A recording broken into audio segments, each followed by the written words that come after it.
Someone just did the nicest thing anyone's ever done for me at work, and I don't trust it. What happened? New VP. Been here 3 weeks. Yesterday, she pulled me aside and told me, unprompted, that she'd reviewed my last 2 projects and thought I was undervalued. Said she was going to recommend me for a senior role in the next cycle. Then she handed me a report she'd put together on my behalf, a whole document outlining my contributions, with metrics. And your first reaction was suspicion. My first reaction was shock.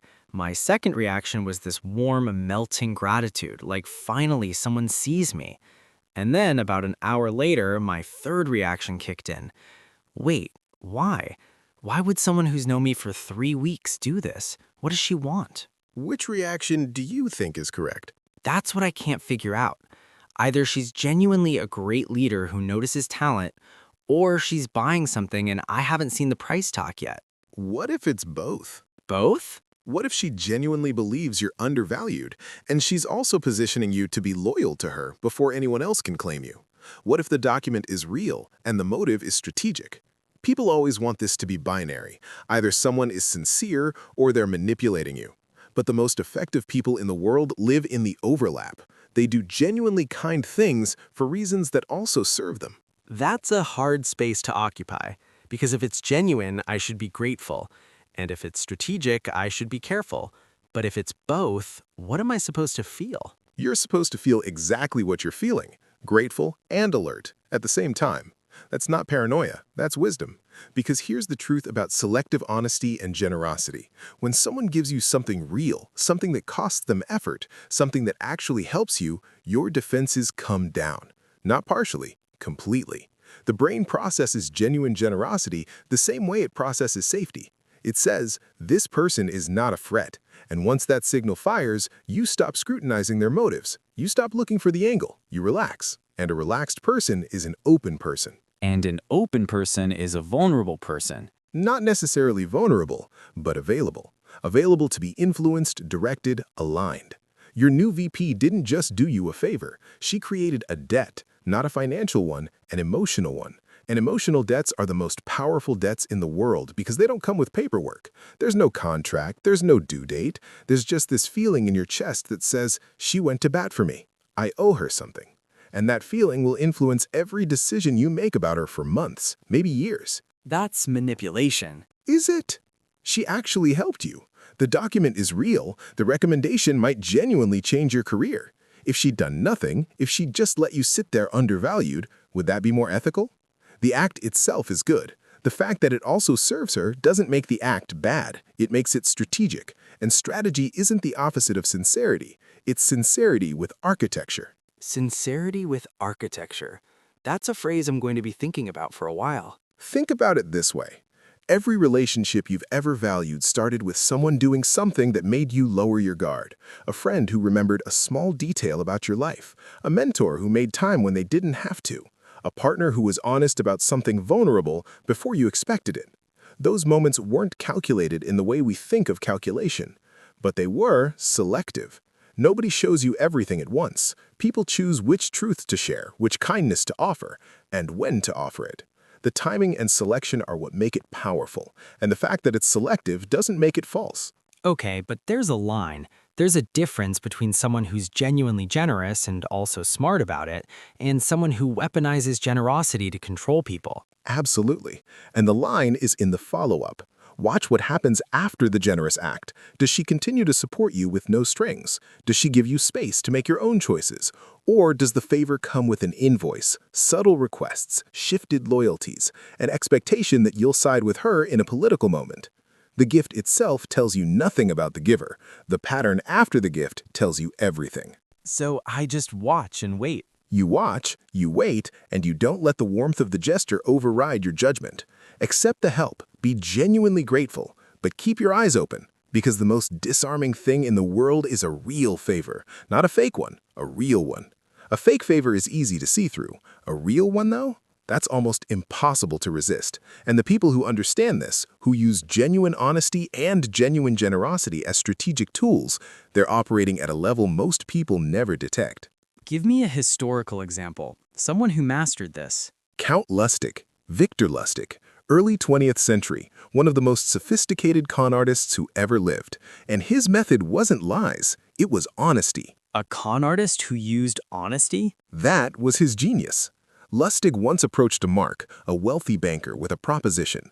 But instead of the typical con setup, instead of a polished pitch full of inflated promises, Lustig did something disarming. He admitted a flaw. He told the banker that the deal carried a specific risk. He laid it out clearly, calmly, and said, "I want you to know this upfront because I don't believe in hiding the downsides." And the banker trusted him. Completely. Because in the banker's experience, dishonest people don't volunteer weaknesses. Dishonest people oversell. They make everything sound perfect. So when Lustig presented a flaw, a real verifiable flaw, the banker's internal alarm system shut off. He thought, this man is honest. If he's willing to show me the risk, everything else must be true. And with that single act of selective honesty, Lustig gained more trust than 100 promises could have bought. But everything else wasn't true. Everything else was the con. The honesty was real, the flaw was real, but they were the frame, not the painting. Lustig understood that one genuine truth, placed strategically, makes everything around it look true by association. It's like a counterfeit bill tucked between real ones. The real ones authenticate the fake, and the more real bills you show first, the less anyone inspects what comes after. That's terrifying, because it means the most dangerous people aren't the ones who lie about everything. They're the ones who lie about one thing and tell the truth about the rest. Now you're seeing it. Pure liars are easy to catch. They trip over their own fabrications. But someone who's honest 90% of the time, someone who's proven their truthfulness over and over, when that person finally slides in the one thing that isn't true, or the one request that serves them more than you, your defenses aren't just down. They've been dismantled, brick by all the genuine honesty that came before. So honesty itself can be a weapon. Honesty is always a weapon. The question is whether it's pointed at truth or at trust. When you're honest to serve the truth, you're being ethical. When you're honest to build trust that you plan to leverage, you're being strategic. And the person on the receiving end often can't tell the difference because the honesty itself is identical. The intent is where they diverge. This is making me uncomfortable. Because I do this. Not in a con artist way, but I definitely choose which truths to share. When I'm meeting someone new, I'll mention a failure early, something I messed up, and I've noticed it always works. They relax, they open up, they trust me faster because I showed a crack. Is the failure real? Completely real. Then you're not being dishonest. You're being selective. And everyone is selective. Every first date, every job interview, every networking event, people are choosing which truths to lead with. The person who leads with a vulnerability creates a different dynamic than the person who leads with a credential. The vulnerability says, I'm human, I'm safe. You don't need your armor around me. And that invitation is incredibly powerful. But I'm doing it on purpose. I know it works and I do it deliberately. Doesn't the deliberateness make it manipulative? Does a chef manipulate you by plating food beautifully? The flavors are real, the ingredients are genuine, but the presentation, the way it's arranged on the plate, that's deliberate. That's designed to create a specific experience. Is that manipulation or is that craft? Craft, I guess. Social intelligence is a craft. Choosing which truth to share, when to share it, and how to frame it, that's not deception, that's communication. The problem isn't selectivity. The problem is when selectivity is used to exploit rather than connect. When you share a failure to build genuine rapport, that's healthy. When Lustig shared a flaw to set up a theft, that's predatory. Same mechanic, different purpose. So purpose is what separates the ethical version from the toxic version? Purpose and pattern. One act of generosity means nothing by itself, but a pattern of generosity followed by extraction, that's the red flag. The person who does you 3 favors and then asks for something disproportionate. The friend who's always there for you until they need you to compromise something important. The boss who gives you flexibility and praise for 6 months, then calls in the debt during a political crisis. The generosity was real, but it was also a long-term investment, and now the return is due. How do you protect yourself against this without becoming cynical? Because I don't want to receive every kind gesture and immediately think, what's the angle? That's a miserable way to live. You don't have to think about the angle every time. You just have to notice the pattern over time. Accept generosity warmly, be genuinely grateful, but track it, not obsessively, just with quiet awareness. If the generosity is consistent and never comes with a bill, you've found a genuine person. Invest in that relationship deeply. But if you notice a rhythm, give, give, give, then ask, you've identified the architecture. And once you see the architecture, you can engage with it on your terms instead of theirs. On your terms meaning what? Meaning, you decide what you're willing to give back. Not out of guilt, not out of obligation, but out of a clear-eyed assessment of whether the exchange is fair. The emotional debt only controls you if you're unaware of it.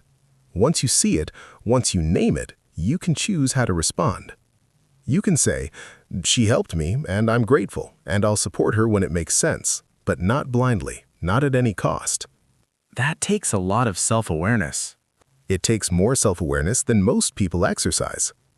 Because the pull of gratitude is strong, when someone does something genuinely kind for you, your brain wants to reciprocate.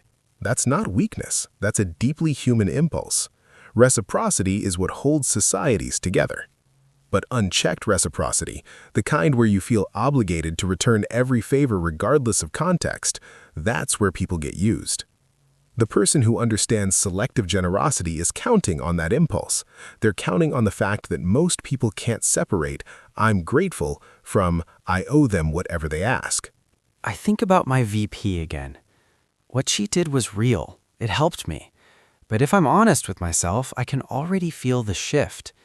If she asked me to support her on something controversial tomorrow, something I wasn't sure about, I'd lean towards supporting her.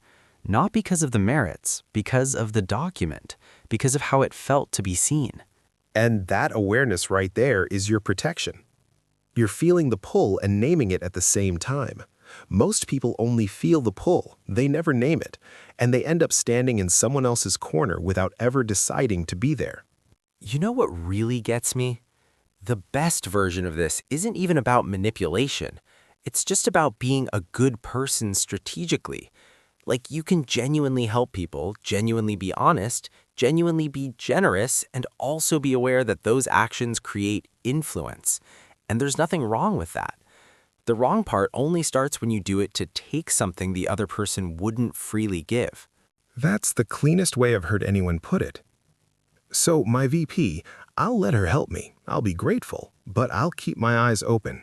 And if the invoice arrives, I'll read it carefully before I sign. That's all anyone can do. Funny. The most dangerous gifts aren't the ones wrapped in lies. They're the ones wrapped in truth. Because those are the ones you never think to unwrap carefully.